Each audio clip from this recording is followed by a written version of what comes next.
পয়লা বৈশাখ 2026 না 2026, এটা বললে আবার ভুল হবে, ইংরেজিতে বলা হয়ে যাবে। এটার জন্য রওনা হলাম আমরা, আমি আর আমার ওয়াইফ দুজন মিলে পাঞ্জাবি একবারে পরে, বোরকা পরে, হ্যাঁ, সুন্দর গেট আপ নিয়ে রওনা দিলাম মেট্রো স্টেশনে। তারপরে তো মেট্রো থেকে নামলাম, মেট্রো থেকে নেমে প্রবেশ করলাম বৈশাখী মেলা। তো এখানে প্রবেশ করতে গিয়ে একটা ঝামেলা করছে একটা লোক আর কি, আমার ওখানে ওই স্টিকার দিতে চাইছিল, কি দিতে চাইছিল, জোর করে হাত দিয়ে সরাই ফেলছি। এরপরে এখন আমাদের টিকিট কাটা লাগবে, টিকিট কেটে এরপরে প্রবেশ করতে হবে। 30 টাকা টিকিট কাটলাম, 30 টাকা দিয়ে দুইটা টিকিট করলাম, পুরো 60 টাকা দিয়ে তারপর আমরা ঢুকলাম। ঢুকার পরে ওই স্বাভাবিকভাবে আগের যে দোকানগুলো ছিল সেই দোকানগুলো মোটামুটি আছে। কিছু আমরা দেখেছিলাম যে এশিয়ান ফেয়ারে একটা দেখেছিলাম যে এই ধরনের দোকানগুলো, কিন্তু তবে কিছু কিছু জিনিস আছে, যেমন এই যে এখানে কাঁসার জিনিসপত্রগুলো আছে। এরপরে বাঙালির কিছু ঐতিহ্যবাহী পোশাক আছে। তবে মোটামুটি আগের মতোই সব জিনিসপত্র, আচার বিক্রি করে, তারপরে মিষ্টি বিক্রি করছে।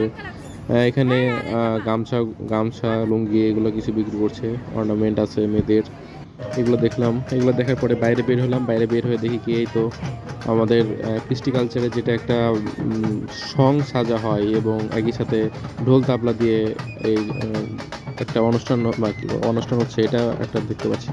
বাচ্চাদের জন্য চমকপ্রদ একটা জায়গা ছিল এটা। এরপরে আমার ছবি তুলতে দিয়ে দেখি কি আমার ভিডিও করা শুরু করছে আমার বউ। এরপরে এখানে ছিল যে সাংস্কৃতিক অনুষ্ঠান।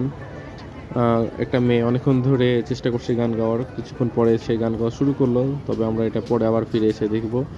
এই জায়গাটা ছিল খাওয়া দাওয়ার জায়গা, বিভিন্ন ধরনের হরেক রকম আইটেম। তবে আমি খুব হতাশ হয়েছি, কারণ এখানে বাঙালি খাওয়া দাওয়া নেই বললেই চলে, সব ধরনের চাইনিজ খাবার দাবার আর এই মডার্ন খাবার দাবার, অথচ বৈশাখ অনুষ্ঠান, অথচ এখানে কোনো ধরনের বাঙালি খাবার নাই।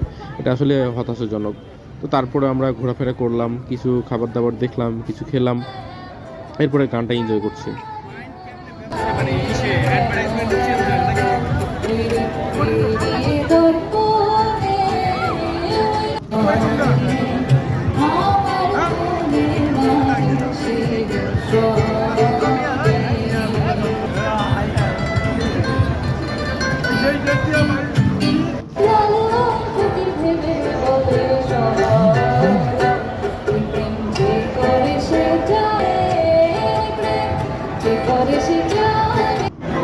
শেষে আমাদের কিছু ছবি নেওয়ার বাহানায় ভিডিও করলাম দুজন মিলে। ভিডিও করার পরে আমরা চলে গেলাম আরেক জায়গায়, যেখানে বাঙালির ঐতিহ্য বায়োস্কোপের দেখা মিললো। একটা লোক বায়োস্কোপ দেখাচ্ছিলেন, আমার বউ সেখানে কিছুক্ষণ দেখলো।